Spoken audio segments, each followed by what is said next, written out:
கண்ணியத்திற்கும் மரியாதைக்கும் உரிய சகோதரர்களே, திருக்குரானின் தோற்றுவாய் என்ற பெயரிலே ஒரு அத்தியாயம் இருக்கிறது. நமக்கு தெரியும், சூரா ஃபாத்திஹா. சூரத்துல் ஹம்த் என்றும் சொல்வார்கள், சூரத்துல் ஃபாத்திஹா என்று சொல்வார்கள். அதேபோன்று குரானினுடைய உம்மா, தாய் என்றும் அதற்கு சிறப்பு பெயர் உண்டு. இப்படி பல பெயர்களிலே சபகுல் மசானி, மீண்டும் மீண்டும் திரும்ப திரும்ப ஓடப்படுகிற 7 வசனங்கள் கொண்ட அதி அற்புதமான ஒரு அத்தியாயம், நம் எல்லோருக்கும் தெரிந்த அத்தியாயம். நம் ஒவ்வொருவரும் வாழ்க்கையிலே, தொழுகையிலே, என்ன தொழுகை ஆனாலும் எல்லா ரக்காத்துகளிலும் ஓதிக்கொண்டிருக்கக்கூடிய அத்தியாயம். அதனுடைய துவக்க வசனம் என்ன பொருள்? எல்லா புகழும் இறைவனுக்கே. அல்ஹம்துலில்லாஹி ரப்பில் ஆலமீன், அகிலத்தாரின் அதிபதியாம் அல்லாஹுவிற்கே எல்லா புகழும். இதுதான் அந்த வசனத்தினுடைய பொருள். அன்பான சகோதரர்களே, புகழை தாங்கி அந்த வசனத்தின் துவக்கம் இருக்கிறது. நாம் இன்று அல்ஹம்துலில்லாஹ் என்று நம் வாழ்க்கையில் எத்தனை முறை இறைவனை புகழுகிறோம் என்று நாம் கேட்க கடமைப்பட்டிருக்கிறோம். பல்வேறு அருளை அவனிடத்திலிருந்து வாங்கி சுவைத்து கொண்டிருக்கிறோம். ஒவ்வொரு நாளும் அவனுடைய அனுக்கிரகத்தில்தான் நாம் வாழ்க்கையை நகர்த்தி கொண்டிருக்கிறோம். அவனை நினைத்து உள்ளபடியே ஆள் மனதிலிருந்து எத்தனை தடவை நம் நாவுகளில் அது புகழாக வெளிப்படுகிறது என்பதை நாம் எண்ணி பார்க்க கடமைப்பட்டிருக்கிறோம். ஓரளவு நல்ல உணவுகளை இறைவன் நமக்கு தருகிறான். இன்னைக்கும் பசியால் பட்டினியால் கால் வயிற்றைக்கோள் நிறைக்க முடியாத ஜனங்கள் உலகத்தில் அதிகம் உண்டு. இன்னும் சில மக்கள் நாம் சாப்பிட்டு போட்ட மிச்சத்தை, எச்சிலை எடுத்து அதையே தனக்கான உணவாக தேடுபவர்களும் உண்டு. சாப்பாட்டின் முடிவிலே நம்மிலே எத்தனை நபர்கள் மனதார அல்ஹம்துலில்லாஹ் என்று சொல்கிறோம்? நல்ல தண்ணீரை அல்லாஹ் தருகிறான், குடிக்கிறோம். உப்பு இல்லை, அதிலே தனக்கான உடலுக்கான சத்துக்களை எல்லாம் அந்த தண்ணீர் தருகிறது. தாகத்தை தீர்க்கிறது, உடலுக்கு புத்துணர்ச்சியை தருகிறது. குடித்து முடிந்தவுடன் எத்தனை தடவை எத்தனை நாள் நாம் மனதார அல்ஹம்துலில்லாஹ் சொல்லியிருக்கிறோம்? உடல் உறுப்புகள் எல்லாம் முடிந்த அளவுக்கு சலாமத்தாக இயங்கிக் கொண்டிருக்கிறது. எத்தனையோ நபர்களை பார்க்கிறோம், கை இல்லை, கால் இல்லை, பார்ப்பதற்கு கண் இல்லை, இருக்கிறது ஆனால் பார்வை இல்லை. உடல் உறுப்புகள் இருக்கிறது ஆனால் சில உறுப்பு செயல்படவில்லை. அவர்களையெல்லாம் பார்க்கிற பொழுது எல்லாமும் இருக்கிறது, எல்லாமும் சரியாக செயல்படுகிறது. இதெல்லாம் செயல்படுவதற்கு வாய்ப்பளித்த அல்லாஹ்வே எல்லா புகழும். எத்தனை தடவை நாம் ஆள் மனதிலிருந்து சொன்னோம்? அல்லாஹ் நமக்கு பெற்றவர்களை தந்தான், நம்மை வளர்க்க நம்முடைய பெற்றோர்கள் இருந்தார்கள், இருக்கிறார்கள்.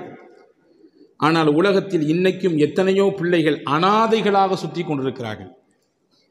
ஊர் தெரியாது, பேர் தெரியாது, எந்த குடும்பம் வம்சம் தெரியாது. பெத்துவிட்டு அப்படியே தூக்கி எறிந்து விட்டு, அல்லது பெத்த நிலையிலேயே கதி என்று விட்டுவிட்டு அனாதைகளாய், ஆதரவற்றவர்களாய் எத்தனை பிள்ளைகள் வாழுகிறார்கள். பெற்றோர்களை தந்த அல்லாஹ்விற்கு நாம் எத்தனை முறை நன்றி கூறுகிறோம்? நமக்கென்று சந்ததிகள் இருக்கிறது, நம்முடைய வம்சத்தொடர் அந்த சந்ததிகளின் வழியாக நீண்டு போய் கொண்டிருக்கிறது, இல்லையா? ஆனால் திருமணமாகியும் பல்லாண்டுகள் ஏங்கி தவமாய் கிடக்கிறார்கள் எத்தனையோ தம்பதிகள். எங்களுக்கு ஒரு குழந்தை வேண்டும் என்று, எங்களுக்கு ஒரே ஒரு குழந்தை வாரிசு. அந்த குழந்தை வெள்ளையோ கருப்போ, நெட்டையோ குட்டையோ, அறிவாளியோ அல்லது அறிவில் குறைந்தவரோ, அதுவெல்லாம் எங்களுக்கு முக்கியமல்ல. எங்களுக்கு வேண்டும் ஒரு பிள்ளை. அன்பர்களே, பிள்ளைகளை அன்பளிப்பாக அல்லாஹ் தந்தான். அந்த அல்லாஹ்வை நம் பிள்ளைகளை பார்க்கிற பொழுது, வளர்க்கிற பொழுது, இதை தந்தவன் என் ரப்பு, எனக்கென்று வாரிசை தந்தான், அல்ஹம்துலில்லாஹ் எத்தனை தடவை சொன்னோம்? ஆரோக்கிய சீர்கேடுகள் நிறைந்த உலகம் இன்று. படுத்த படுக்கையில் பல்லாண்டுகள் கிடப்பவர்கள் இன்னைக்கு நிறைய உண்டு. கால்கை முடமாக்கப்பட்டு போய் எல்லாமே படுக்கையில், சிறுநீர், அவர்களின் உடல் உபாதை எல்லாம் படுக்கையில். ஆனால் இன்றைக்கு நமக்கு வல்ல அல்லாஹ் ஆரோக்கியத்தை தந்தான். ஒவ்வொரு முறையும் அந்த ஆரோக்கியத்தை சுவைத்து தீர்க்கிற பொழுது அல்ஹம்துலில்லாஹ் என்று எத்தனை தடவை சொன்னோம்? சுருங்க சொன்னால் நிமிட பொழுது ஆனாலும் சரி, ஒவ்வொரு நிமிடமும் அந்த அல்லாஹுவின் அருளை சுவைத்து கொண்டிருக்கிற நாம் அவனை மனதார புகழ்ந்தோமா, அவனை மனதார நினைத்தோமா என்பதுதான் உங்களுக்கும் எனக்குமான கேள்வி.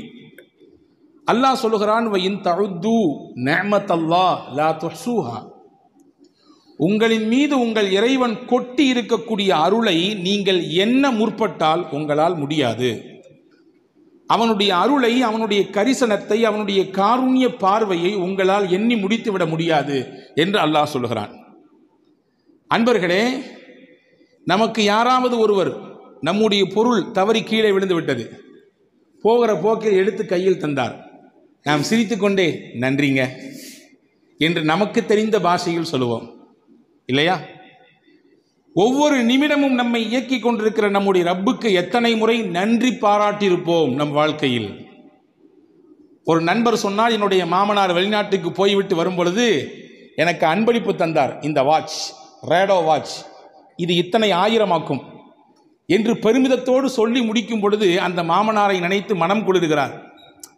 அவருக்கு என்ன ஆனாலும் என் மேலே ரொம்ப பிரியம், உள்ளபடியே என் மேலே ரொம்ப பாசமானவர், அவருக்கு எல்லாம் நான் கடமைப்பட்டிருக்கேன் என்று சொல்பவர்களை பார்க்கிறோம். அன்பர்களே, வாட்சை மட்டும்தான் மாமனார் கொடுத்தார், அதை அணிவதற்கு கையை கொடுத்தவன் அல்லாஹ். ஓடுகிற வாட்சிலே மணி எத்தனை என்பதற்கு பார்வையை கொடுத்தவன் அல்லாஹ். ஏன், சின்ன முள்ளு இத்திலும் பெரிய முள்ளு இதிலும் இருந்தால் அது இத்தனை மணி என்று சிந்திப்பதற்கும் அதை விளங்குவதற்கும் உண்டான ஆற்றலையும் அறிவையும் தந்தவன் அல்லாஹ். ஒரு வாட்சி தான், அது அன்பளிப்பாக கிடைக்கிற பொழுது கொடுத்தவரை நினைத்து நாம் புலகாங்கிதனை அடைகிறோம். ஆனால் அதை அணிவதற்கு பின்னால் ஏக இறைவனின் அந்த அருள் கடைகளை எத்தனை முறை நாம் உள்வாங்கியிருப்போம் என்பதை நாம் கவனிக்க வேண்டும். சில விஷயங்கள் நமக்கு இலவசமாக கிடைப்பதினாலே அதனுடைய மகத்துவம் நமக்கு தெரிவதே இல்லை. பொதுவாகவே இலவசங்கள் அப்படித்தானே, சும்மா கொடுத்தால் எதுவுமே அதனுடைய மதிப்பு தெரியாது என்று சொல்லுவார்கள். அல்லாஹ் நமக்கு சும்மாவே தந்திருக்கிறான் நிறைய அருளை. ஒன்றே ஒன்றுதான், 24 மணி நேரமும் நம் தலையிலிருந்து கால் வரை இரத்தம் சுற்றி கொண்டே இருக்கிறது. இரத்த ஓட்டம் நின்றுவிட்டால் மூச்சும் நின்றுவிடும் இல்லையா? இரத்த ஓட்டம் நின்றுவிட்டால் மூச்சும் நின்றுவிடும். அந்த இரத்தம் ஓடிக்கொண்டே இருக்க வேண்டும், அந்த இரத்தம் சுத்திகரிக்கப்பட்டு கொண்டே இருக்க வேண்டும். அந்த சுத்திகரிக்கக்கூடிய வேலையை நம்முடைய உடலிலே அல்லாஹ் வைத்திருக்கக்கூடிய சிறுநீரகம் சிறப்பாக செய்கிறது. யோசியுங்கள், என்றாவது ஒரு நாள் அது பழுதுபட்டு போனால் டயாலிசிஸ் என்கின்ற ஒரு அமைப்புக்குள்ளே நாம் போக வேண்டியது இருக்கிறது. இத்தனை நாளைக்கு ஒரு முறை இவ்வளவு காசு கட்டி செய்தால்தான் உங்கள் இரத்தத்தை சுத்திகரிப்பு செய்து மறுபடியும் உடலுக்குள்ளே இயக்க முடியும். நான் கேட்கிறேன், நாமே யோசிப்போம், கேள்வியாக வைப்போம். 60 ஆண்டுகள் நான் வாழ்ந்து முடித்திருக்கிறேன், ஒரு நாளைக்கு சுத்திகரிப்பு செய்வதற்கு இத்தனை ரூபாய் என்று கணக்கு போட்டு பார்த்தால் தலை சுத்திவிடும் நமக்கு. அல்லாஹ் கணக்கில்லாமல் செய்து கொண்டிருக்கிறான், இயக்கிக் கொண்டிருக்கிறான். அது தடைபடுகிற பொழுதுதான் அதனுடைய பெரும் பாக்கியமும் அதனுடைய பேரருளும் நமக்கு புரிய வருகிறது இல்லையா? சில விஷயங்கள் தெரிவதில்லை. நாம் உடலுக்கு தேவையானதை உட்கொள்கிறோம், அது செரித்து உடலுக்கான சத்தாக தனியாக பிரிந்து உடல் இயங்குவதற்காக அது மாறி தேவையில்லாத நச்சுக்கள் கழிவுகள் எல்லாம் வெளியேற்றப்படுகிறது. உடலை விட்டு வெளியேற வேண்டும். உணவு தேவையானது சத்தாக போய் மீதி சக்கை வெளியாக வேண்டும். தண்ணீர் தேவையானது உள்ளே போய் அதில் இருக்கக்கூடிய மினரல்ஸ், அதில் இருக்கக்கூடிய ஆரோக்கியங்கள் எல்லாம் உடலுக்கு போய் மிச்சம் கழிவுகள் எல்லாம் சிறுநீர் வழியாக வெளியே வர வேண்டும். வைத்துக் கொள்ளுங்கள், இதில் ஏதாவது ஒன்றுக்கு முன்னுக்கு முரணாக போனால், நான் ஸ்டாப்பாக போனாலும் பிரச்சனை, போகாமல் இருந்தாலும் பிரச்சனை. அல்லாஹ் சீராக இயக்குகிறான், நமக்கு தெரிவதே இல்லை. சீராக இயக்குகிறான் இல்லையா? போவது போகிறது, தேவையானது உள்ளே இழுத்து கொள்ளப்படுகிறது, தேவையற்றதை வெளியே தள்ளுகிறான். பாருங்கள், அதிலும் ஒரு பேரதிசயம், அற்புதம். மனிதன் சாப்பிட்டு முடித்ததற்கு பிறகு தேவையில்லாத நச்சுக்கள் வெளியே போக வேண்டும் என்றால், கழிவுகள் வெளியே போக வேண்டும் என்றால், குறிப்பிட்ட இடத்திற்கு நாம் செல்ல வேண்டும். நாம் நினைக்க வேண்டும், நான் என்னுடைய கழிவுகளை வெளியேற்றப் போகிறேன் என்று நினைக்க வேண்டும். அதற்கு பிறகு அந்த மாதிரியான ஒரு அமைப்புல போய் அமர்ந்ததற்கு பிறகுதான் உடலிலிருந்து வெளியேறுகிறது கழிவு. வைத்துக் கொள்ளுங்கள். உள்ள போட்ட பின்னாடி ஆட்டோமேட்டிக்காக செரிச்ச பின்னாடி வெளியாகியும் நிலை ஏற்பட்டா என்ன ஆகும்? கதை கந்தலாகி போயிடும் இல்லையா? அன்பர்களே, உடலுக்கு நோவை தரக்கூடியது உள்ளே இருந்தாலும் பிரச்சனை, மொத்தமாக வெளியேறினாலும் பிரச்சனை. ஆனால் அது சீராக இயங்கிக் கொண்டே இருக்கிறது. எனவேதான் நபிகள் பெருமானார் ஸல்லல்லாஹு அலைஹி வஸல்லம் கழிவறைக்கு போய்விட்டு வந்தால் நீங்கள் சொல்ல மறக்காதீர்கள், அல்ஹம்துலில்லாஹ் குஃப்ரானக், உன்னிடத்தில் மன்னிப்பை கேட்கிறேன், அல்ஹம்துலில்லாஹ், எல்லா புகழும் அல்லாஹ்விற்கு. நீங்கள் உள்மனதோடு சொல்ல வேண்டும். அஸ்ஹப அன்னியல் அதா வ ஆஃபானி, எனக்கு நோவு தரக்கூடிய அந்த மலத்தை சிறுநீரை என்னிடத்திலிருந்து பிரித்து எடுத்து எனக்கு ஆரோக்கியத்தை தந்த அல்லாஹ் உனக்கு எல்லா புகழ். அது உள்ளே இருந்தால் பிரச்சனை, சரியாக வெளியேறவில்லை என்றால் பிரச்சனை. அதை வெளியேற்றி எனக்கு ஆரோக்கியத்தை தந்தாயே அல்லாஹ்வே உனக்கே எல்லா புகழும். சொல்றோமா இல்லையா? அப்ப அல்லாஹ்விற்கு நன்றி செய்கிற, அவனை புகழுகிற கட்டங்கள் எத்தனை எத்தனை வாழ்க்கையில் இருக்கிறது. அதையெல்லாம் நாம் அனுபவித்து கிடக்கிறோமா? நல்ல ஆடையை உடுத்துவதற்கு அல்லாஹ் தருகிறான். தமிழில் அழகா சொல்லி வச்சிருக்கான், ஆள் பாதி ஆடை பாதி, இல்லையா? ஆடை இல்லா மனிதன் அரை மனிதன். எவ்வளவு அற்புதமான வார்த்தைகள் தெரியுமா? இதுவெல்லாம் தமிழ் ஒரு அதி அற்புதமான மொழி, அதி அற்புதமான மொழி. எத்தனை எத்தனை நல்ல கருத்துக்களை நம்முடைய உள்ளங்களிலே கொண்டு தேக்கி வைத்திருக்கிறது. ஆள் பாதி ஆடை பாதி. ஒருவரின் ஆடையை வைத்துதான் அவனுடைய அந்தஸ்து, அவனுடைய தரம் நிர்ணயிக்கப்படும். ஆடை இல்லா மனிதன் அரை மனிதன். ஆடை இல்லை என்றால் எவ்வளவு அறிவு இருந்தாலும் அவன் அரை மனிதன் தான், முட்டாள் தான். ஆடை நமக்கு அலங்காரத்தை தருகிறது, நம்ம அவயங்களை மறைக்கிறது, நம்முடைய கற்பை பாதுகாக்கிறது. நான் கேட்கிறேன், இன்றைக்கு உலகத்தில் ஆடையை உடுத்துவதற்கு அரை நிர்வாணங்களாக உலகத்தில் வாழக்கூடியவர்களின் எண்ணிக்கை நமக்கு நம்மிலே எத்தனை நபர்களுக்கு தெரியும்? சரியான ஆடை இல்லாமல் கிழிசல் ஆடைகளை, ஒட்டு போட்ட ஆடைகளை, கந்தலான ஆடைகளை, அழுக்கான ஆடைகளை, அதுதான் நமக்கு கதி என்று உடித்துக் கொண்டு வாழ்பவர்கள் எத்தனை? அப்படியெல்லாம் இருக்கும் பொழுது நல்ல ஆடையை உடுத்த அல்லாஹ் தந்தானே, அதை போடும் பொழுது அவனை புகழ வேண்டாமா? லிபாசை யுவாரி சௌஆத்திக்கும் வரீஷா, அல்லாஹ் தான் உங்களுக்கு ஆடையை தந்தான். 2 காரணம், உங்களுக்கு அது அலங்காரம், 2வது உங்கள் மானத்தை அது மறைக்கும். உங்கள் மானத்தையும் மறைக்கும், உங்களுக்கு அலங்காரமாகவும் இருக்கும். எனவே அந்த ஆடையை உடுத்தும் நேரத்திலே நாம் அல்லாஹ்வை புகழ வேண்டாமா? என் மானத்தை மறைத்திருக்கிறேன், என்னை அழகாக நான் என் ஆடையில் வெளியே காட்டுகிறேன். நபிகள் பெருமானார் ஸல்லல்லாஹு அலைஹி வஸல்லம் ஒவ்வொரு நாளும் ஆடை உடுத்தும் பொழுதும் இந்த துஆவை ஓதுவார்கள். அல்ஹம்துலில்லாஹில்லதி கஸானி ஹாதா வ ரஸகனீஹி மின் கைரி ஹவுலின் மின்னி வலா குவா. அல்லாஹ்வுக்கே எல்லா புகழும், அவனே எனக்கு ஆடையை உடுத்த தந்தான். இந்த ஆடை எனக்கு கிடைத்திருக்கிறது, ஏதாவது என்னுடைய முயற்சி உண்டா? கிடையாது. என்னுடைய முயற்சியோ என்னுடைய திறமையோ இல்லாமல் என்னை பாதுகாக்க, என் கற்பை மறைக்க, என்னை அலங்கரிக்க அல்லாஹ்வே தந்தான் இந்த ஆடையை, அவனுக்கே எல்லா புகழும் என்று ஒருவர் சொன்னால் அதற்கையும் பலனை சொன்னாங்க. ஒருத்தர் சட்டை போடும் பொழுது அல்லது பேண்ட் போடும் பொழுது, லுங்கி உடுக்கும் பொழுது இந்த துஆவை ஓதுகிறார். முஸ்னத் அஹமதிலே ஹதீஸ் வந்திருக்கிறது, குஃபிர லஹு மா தகத்தம மின் தம்பி, அவர் முன்னால் செய்த எல்லா பாவத்தையும் அல்லாஹ் அந்த துஆ அழிச்சிருந்தாங்க ஸல்லல்லாஹு அலைஹி வஸல்லம். அவர் செய்த பாவங்களுக்கெல்லாம் பரிகாரமாக இந்த துஆ மாறிவிடுகிறது என்றார்கள் பெருமானார் ஸல்லல்லாஹு அலைஹி வஸல்லம். இப்போ ஆடை உடுத்தும் பொழுது நாம் இதை யோசிக்கிறோமா? நல்ல உணவை நமக்கு அல்லாஹ் தருகிறான். பசி வந்ததற்கு பிறகு புசி என்றான், இல்லையா? ஆனால் இன்னைக்கு நம்மள பல பேருக்கு பசியே வர்றதில்லை. பசிப்பதற்கு முன்பாகவே சாப்பிடுகிறோம். அது ஒரு புறம் வைத்துக் கொள்ளுங்கள். ஒரு காலகட்டம் இருந்தது, அரை வயிறை நிரப்புவதற்கு பாடுபட்டார்கள்.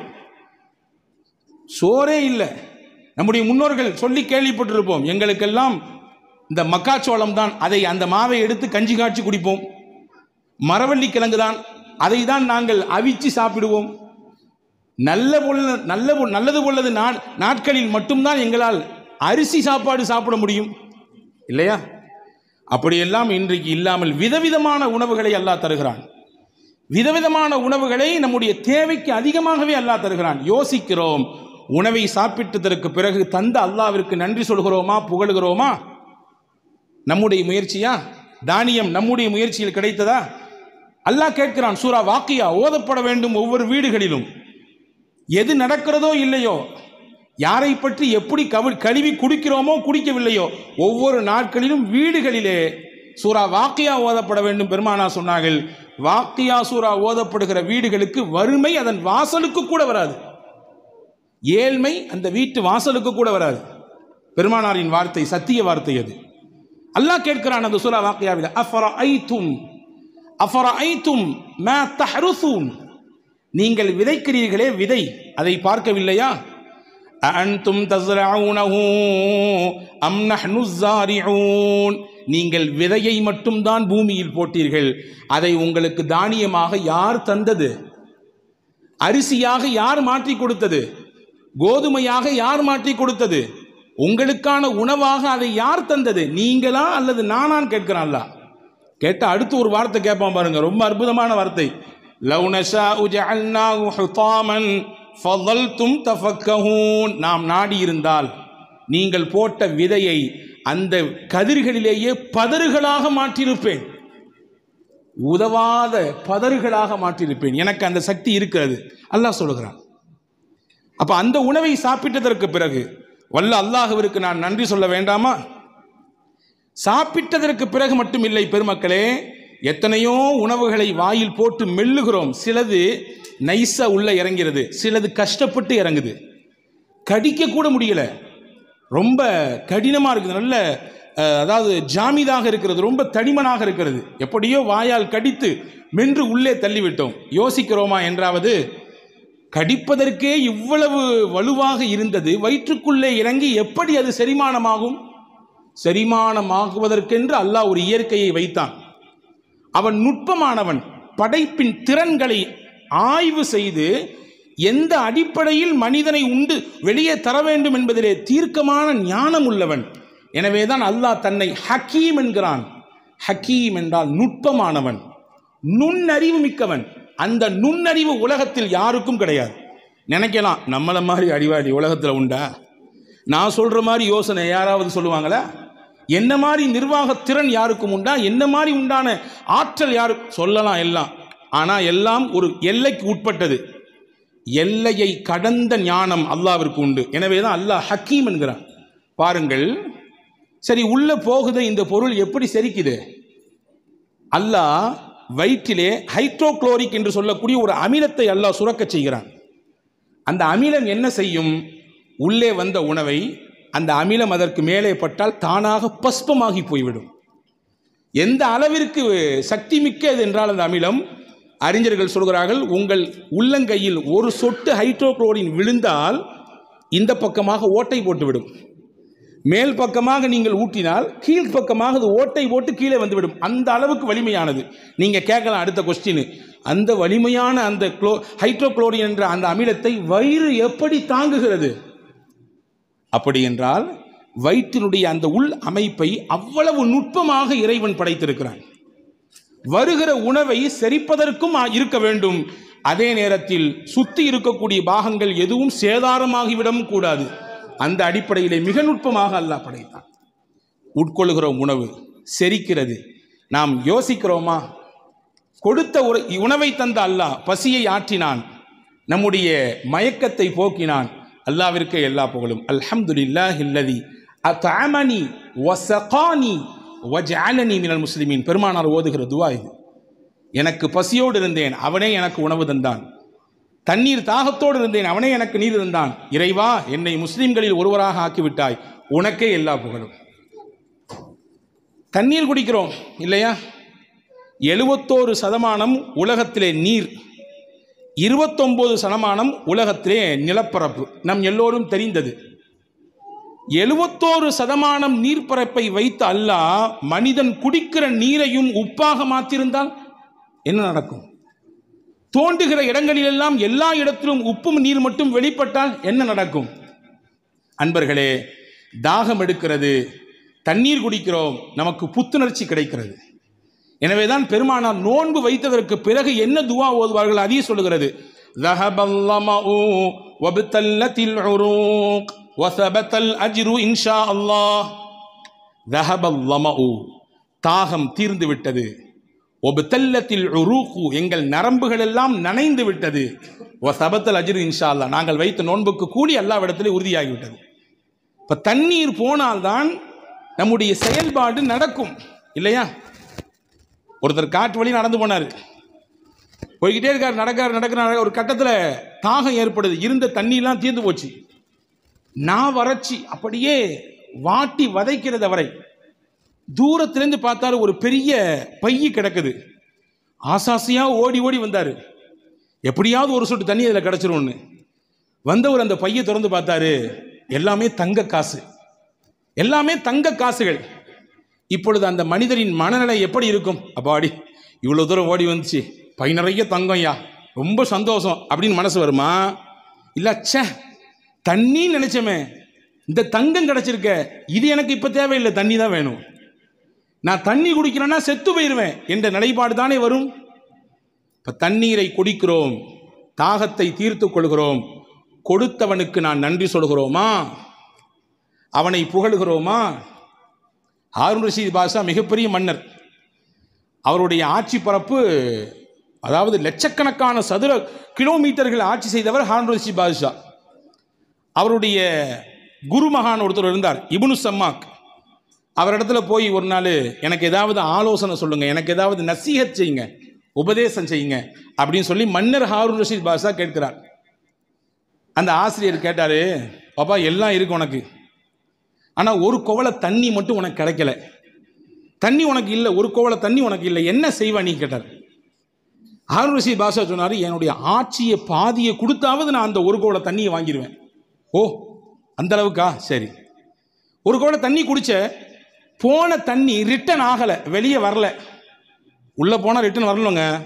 தண்ணியை குடித்தா தேவையான சத்துக்கள் எல்லாம் எடுத்து விட்டு நம்முடைய சிறுநீரின் வழியாக தேவையற்ற கழிவுகள் எல்லாம் வெளியே வர வேண்டும்.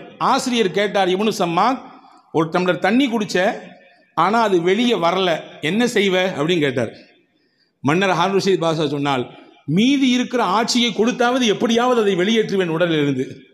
சிரித்துக்கொண்டே ஆசிரியர் சொன்னார், உன் ஆட்சி ஒரு டம்ளர் தண்ணீருக்கு சமம், உன்னுடைய ஒட்டுமொத்த ஆட்சி ஒரு டம்ளர் தண்ணீருக்கு சமம். எனவே அல்லாவை பயந்து வாழு, உலகத்திலே அவனை புரிந்து வாழு. எல்லாம் இருக்குன்னு ஆடாத, ஆட்டத்தை குறைச்சிக்கோ. எல்லாம் இருக்குன்னு தலைக்கணத்தோடு இருக்காதே. இந்த உலகம் ஒரு டம்ளர் தண்ணீருக்கு சமம்.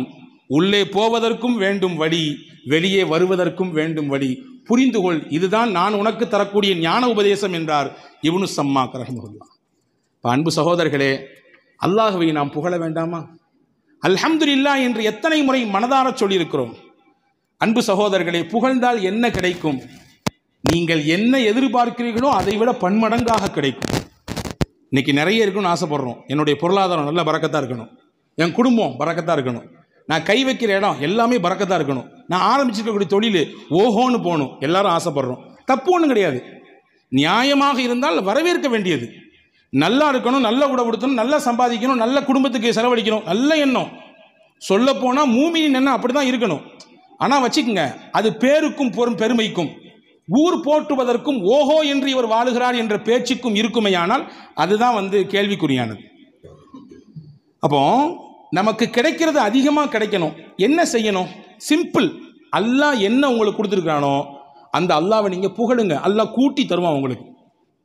ஒன்று கிடைச்சாலும் அல்லாவிற்கு நீங்கள் புகழ் மாலை செலுத்துங்கள், அல்லாஹ் அந்த ஒன்றை 10ஆக மாற்றி தருவான். இது நான் சொல்லவில்லை, குர்ஆன் சொல்லுகிறது. லஇன் ஷகர்தும் லஅஸீதன்னகும், உங்களுக்கு இறைவன் கொடுத்த அருளுக்கு நீங்கள் நன்றியோடு புகழ்ந்தால் நான் உங்களுக்கு கொடுத்ததை இன்னும் கூட்டிக் கொண்டே இருப்பேன். மல்டிப்ளிகேஷன் போட்டே இருப்பான். 1 3 6 6 12 12 24 இப்படி போய்கிட்டே இருங்க. ஹஜ்ரத் இமாம் முஸ்னத் அஹமதிலே ஒரு செய்தி வந்திருக்கிறது. முஹம்மது ஸல்லல்லாஹு அலைஹி வஸல்லம் ஒரு நாள் பள்ளிவாசலுக்கு வெளியில் நிற்கிறார்கள். ஒரு மனிதர் வருகிறார். ரசூலுல்லாஹ் கையில் ஒரே ஒரு பேரித்தம் துண்டு இருந்துச்சு, ஒரே ஒரு பேரித்தம் பழம். அவர் கையில் ரசூலுல்லாஹ் கொடுத்தாங்க. வாங்கினவர் பார்த்துட்டு, இந்த ஒரு பேரிச்சம்பழம் ஏன் காவயிருக்கு பத்துமா, என் நாக்கு கூட ஒட்ட முடியாத, இது எப்படி யார் ரசூலுல்லாஹ் கையில் கொடுத்துட்டு போயிட்டார். ரசூலுல்லாஹ் சிரித்தாங்க. கொஞ்ச நேரம் கழிச்சு அதே வழியில் இன்னொருத்தர் வந்தார். அவர் கையில் அந்த ஒரு பழத்தை கொடுத்தாங்க. அவர் சொன்னார், அல்ஹம்துலில்லாஹ், யார் கையால் இந்த பழம் எனக்கு கிடைக்கப்பட்டிருக்கிறது. உலகத்தின் அதிபதியாம் அல்லாஹுவின் இறை தூதராச்சே, அவர்கள் கையால் அல்லாஹ் எனக்கு ஒரு பழம் தந்திருக்கிறானே, அல்லாவே உனக்கே எல்லா புகழும். ரசூல்லா சிரிச்சாங்க. சிரிச்சிட்டு பக்கத்துலேருந்து ஒருத்தரை கூப்பிட்டு சொன்னாங்க, உம்மு சலமா தன்னுடைய துணைவியார், உம்மு சலமா அம்மாட்ட 40 திர்ஹம் தங்க காசுக்கு வாங்கிட்டு வாங்கன்னாங்க. அவர் ஓடி போய் வாங்கிட்டு வந்தார். அதை அவர் கையில் கொடுத்து அல்லாஹ் உனக்கு பறக்கச் செய்வான், போயிட்டு வாங்க ரசூல்லா. அன்பர்களே, ஒரு செய்தி தான், 2 தகவல் இருக்கிறது. முதலானவர் கிடைத்தது ஒன்று, இதை வைத்து என்ன செய்வது என்று யோசித்தார். உள்ளதும் போச்சு, நொல்லை கண்ணா போச்சு. 2ஆம் நபர் கிடைத்தது ஒன்றுதான், ஆனால் கொடுத்தது யார்? அல்லாஹ். யார் வழியாக தந்தான்? அல்லாஹ். அல்லாஹ்வின் தூதர் வழியாக தந்தான். நன்றி சொன்னார், அல்லாஹ்வை புகழ்ந்தார். உடனே அல்லாஹ் கொடுத்தான் 40 தங்க காசு. எது இருக்கிறதோ அதை ஏற்றுக்கொள்ள வேண்டும், குறைபட்டு கொள்ளக்கூடாது. அல்லாஹ் தருவான் என்று நம்பி அவனை புகழ வேண்டும். இருந்தால் அல்லாஹ் மனமான வாழ்க்கையை, இரட்டிப்பான வாழ்க்கையை அல்லாஹ் திருப்பி தருவான். புகழ வேண்டும் என்ற எண்ணம் நமக்கு வர வேண்டும். அல்லாஹ் என்னெல்லாமோ தந்திருக்கிறான். பொதுவாகவே மனிதனுடைய இயற்கை என்ன தெரியுமா? இருக்கிறத வச்சு திருப்திப்படவே மாட்டான். இயற்கை இல்லாத ஒன்றை மட்டும்தான் தேடிக்கிட்டே இருக்கும் மனுஷன் மனம். கண்ணாடிக்கு முன்னாடி போய் நின்னா என்ன பண்ணோமா? கொஞ்சம் குண்டா இருக்கணும்ல, ஒல்லியாக இருந்தால் நல்லா இருந்திருக்கும். கொஞ்சம் வெள்ளை கம்மி, கொஞ்சம் இன்னும் கொஞ்சம் வெள்ளையாக இருந்தால் நல்லா இருந்திருக்கும். சுருட்ட முடியா இருக்குது, கொஞ்சம் நீள முடியா இருந்தா. இருக்கிறது எல்லாம் சிறப்பாக அல்லாஹ் வைத்திருக்கிறான். ஆனால் மனித மனம் இல்லாததை நோக்கியே தேடும். இருப்பது அல்லாஹ் கொடுத்தது, அவனை புகழ வேண்டும் என்ற எண்ணம் வந்துவிட்டாலே அதுவே அல்லாஹ்வின் மிகப்பெரிய கரிசனம் என்கிறார்கள் பெருமக்கள். மூசா அலைஹிஸ்ஸலாம் அல்லாஹ்ட்ட கேட்டாங்களா, யா அல்லாஹ், எத்தனையோ அருள் செஞ்சிருக்கேன், எனக்கு உன்னை எப்படி நான் புகழ்றது, நீ எனக்கு சொல்லித்தாயேன்னு கேட்டாங்களாம். உன்னை மூசாவை பார்த்து அல்லாஹ் சிரித்துக்கிட்டே சொன்னானா, மூசா என்னைய புகழணும்னு என்ன வந்துருச்சு இல்லை, இதுவே புகழ் தான். என்னைய புகழணும்னு என்ன வந்துருச்சு இல்லை, என்னை நினைக்கணும்னு என்ன உனக்கு வந்துருச்சல்ல, இதுவே எனக்கான புகழ்தான், ஏற்றுக்கொள்கிறேன் என்றான் அல்லாஹ். அன்பர்களே, புகழுக்கு நேரம் ஒதுக்க வேண்டும். அல்லாஹ்வை ஹம்து செய்வதற்கு, அவனை துதிப்பதற்கு நம்முடைய வாழ்க்கையில் சில பகுதிகளை ஒதுக்க வேண்டும். இல்லாதை நினைத்து குறைப்பட்டு கொண்டே இருப்பதை இழந்து வாழுகிற சூழல் தான் இன்னைக்கு அதிகரித்திருக்கிறது. உமர் ரலியல்லாஹு அன்ஹு வீதியில் நடந்து வர்றாங்க. ஒரு மனுஷர் முன்னாடி வந்தார். தோழரே எப்படி இருக்குங்க கேட்டார். நம்மள்ட்ட கேட்டால் என்ன சொல்லுவோம்? நல்லா இருக்கும், அல்ஹம்துலில்லாஹ், நல்லா இருக்குன்னு சொல்லுவோம். அதே மாதிரி நல்லா இருக்குன்னாரு. உமர் ரலியல்லாஹு மறுபடியும் கேட்டாங்க, எப்படி இருக்கீங்க சத்தமாக கேட்டாங்க. மறுபடியும் சொன்னார், நல்லா இருக்கேன்னாரு. மறுபடியும் கொஞ்சம் சத்தத்தை கூட்டி சொன்னாங்க, எப்படிங்க அது கேட்டாங்க. அவர் புரிஞ்சுக்கிட்டாரு, அல்ஹம்துலில்லாஹ் நல்லா இருக்கேன்னாரு. உடனே உமர் ரலியல்லாஹு சொன்னாங்க, இந்த வார்த்தையை வாங்கத்தான் 3 கேள்வி கேட்டேன்னாங்க. நல்லா இருக்கிறேன்றது ஒன்று, அல்ஹம்துலில்லாஹ் நல்லா இருக்கிறேன்றது இன்னொன்று. இதுதான் தேவை. எப்படி இருக்கிறீங்க? எப்படி இருக்க? மாத்திரையோடு கிடந்து வாழ்கிறேன், முட்டி வலி, காலு வலி, வியாபாரம் எப்படி போகுது பாருங்க, கேட்டு பாருங்க. எல்லாருமே ஜிஎஸ்டி பிரச்சனை, அந்த பிரச்சனை, இந்த பிரச்சனை, என்னமோ போய்கிட்டு இருக்கு. இல்லை, எது இருந்தாலும் அல்லாஹ் கொடுத்து கொண்டிருக்கிறான், அல்ஹம்துலில்லாஹ். வலியோடு வாழுகிற வாழ்க்கை தான். வலியோடு வாழ்க்கை இல்லை என்றால் வாழ்க்கையை ரசிக்காது. சில வழிகளை அல்லாஹ் தருவான், அதுவும் நம்முடைய பாவங்களை கரைக்கத்தான். வலியோடு உண்டான வாழ்க்கை தான். இருந்தாலும் அல்லாஹ் நல்லா வச்சிருக்கான், அல்ஹம்துலில்லாஹ் என்று சொன்னால் அந்த வார்த்தையினுடைய பரக்கத்தை கொண்டே அல்லாஹ் நம்மை நல்லா வைத்து விடுவான். அல்ஹம்துலில்லாஹ் வியாபாரம் நல்லா இருக்கு என்று நீங்கள் சொல்லி பாருங்கள், அந்த வார்த்தையின் பரக்கத்தை கொண்டே அல்லாஹ் வியாபாரத்தை செழிப்பாக்கி விடுவான்.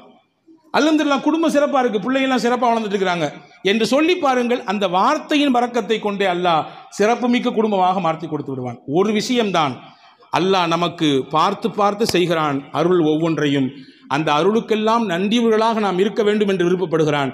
நன்றியின் வெளிப்பாடு உங்கள் நாவிலிருந்து அல்ஹம்துலில்லாஹ் என்று வர வேண்டும் என்று ஆசைப்படுகிறான். எனவேதான் பெருமானார் சொன்னார்கள், துவாக்களில் சிறந்தது எது தெரியுமா? அல்ஹம்துலில்லாஹ் என்று சொல்லுவதுதான். இதை விட பெரிய துவாவே இல்லைன்னு நாங்கள் சொல்லுவோம். இதை விட பெரிய துவா இல்லை. அல்ஹம்துலில்லாஹ் என்பதை விட பெரிய துவா வேறொன்றும் இல்லை. ஒரு நாள் மஸ்ஜித் நபவியில் தொழுகை நடக்கிறது. ரிஃபாஅத் இப்னு ராஃபி என்ற நபித்தோழர் தொழுதுட்டு இருக்காங்க ரசூலுல்லாஹ். பின்னாடி அவரும் நிற்கிறாரு. திடீர்னு தும்மல் போட்டார். தும்மல் போட்டவுடன் அல்ஹம்துலில்லாஹ் சொல்லணும் அவருக்கு முன்னாடி சொல்லி தரப்பட்டிருக்குது. அவர் சொன்னார், அல்ஹம்துலில்லாஹ் ஹம்தன் கதீரன் தய்யிபன் முபாரக்கன் ஃபீஹி கமா யுஹிப்பு ரப்புனா வ யர்தாஹு. அல்லாஹ்வுக்கே எல்லா புகழும், பரக்கத்தான புகழ். இந்த வார்த்தைகளை சொல்லி அல்லாஹ்வை தஸ்பீஹ் செய்து விட்டார், புகழ்ந்து விட்டார். தொழுது முடிச்சோம் ரசூலுல்லாஹ் திரும்பி பார்த்து, யாருங்க தும்மல் போட்டது, யாருங்க பேசுனது தொழுகையில் அப்படின்னு கேட்டாங்க. இவர் அமைதியாக நின்னார். ஐயோ, நம்ம எதுவும் தப்பு பண்ணிட்டோம் போல தெரியுது, கண்டிஷன் பண்ண போகிறாங்களோ, ரெண்டாவது தடவை கேட்டாங்க ரசூலுல்லாஹ், யாருங்க தொழுகையில் இடையில ஏதோ பேசிட்டு இருந்த மாதிரி தெரிஞ்சு, பதில் சொல்லலை. மூணாவது தடவை கேட்டவன ரிஃபாஅத் இப்னு ராஃபி ரலியல்லாஹு சொன்னாங்க, யா ரசூலுல்லாஹ் நான் தான் தும்மிட்டேன், அதனால ஹம்து செஞ்சேன், அல்லாஹ்வை புகழ்ந்தேன். ஓ அப்படியா? வல்லதி நஃப்ஸி பியதிஹி லக்கத் இப்ததரஹா பில்அத்து வ ஸலாஸூன மலக்கா அய்யுஹும் யஸ்அது பிஹா. நான் பார்த்தேன், நீங்கள் சொன்ன புகழ், நீங்கள் சொன்ன ஹம்து அல்லாஹ்வுக்கு எவ்வளவு பிடிச்சு போச்சுன்னா 30 சொச்சம் மலக்குமார்கள் போட்டி போட்டு நிற்கிறாங்க, இதனுடைய நன்மையை நான் தான் அல்லாஹ்ட்ட கொண்டு போவேன்னு சொல்லி. 30 சொச்சம் மலக்குகள் போட்டி போட்டு கொண்டு நிற்கிறார்கள் உங்கள் நன்மையை அல்லாஹ்விடத்தில் எடுத்து காண்பிப்பதற்கு. எனவே அன்பர்களே, மனதார உள்மனதிலிருந்து நம்முடைய வாழ்க்கையின் தரத்தை நினைத்து, நம்முடைய கடந்து வந்த பாதைகளை நினைத்து, இப்பொழுது அல்லாஹ் நம்மை வைத்திருக்கக்கூடிய உயர்வான நிலையை நினைத்து, எதிர்காலத்தில் வல்ல அல்லாஹ்வின் உயர்ந்த அந்தஸ்தையும் நன்மதிப்பையும் பெற வேண்டும் என்பதை கருத்தில் கொண்டு அவனை புகழ்ந்து துதித்து வாழுவோம். அதுதான் அர்த்தமுள்ள வாழ்க்கை. நம் வாழ்க்கைக்கான ஆதாரமும் அந்த புகழ்தான். வல்ல அல்லாஹ் அப்படிப்பட்ட நிலையோடு வாழ்வதற்கு அல்லாஹ் நம் யாவருக்கும் தௌஃபீக் செய்வானாக. ஆமீன். வாஹிரு தாவான் அல்ஹம்துலில்லாஹி ரப்பில் ஆலமீன். அஸ்ஸலாமு அலைக்கும்.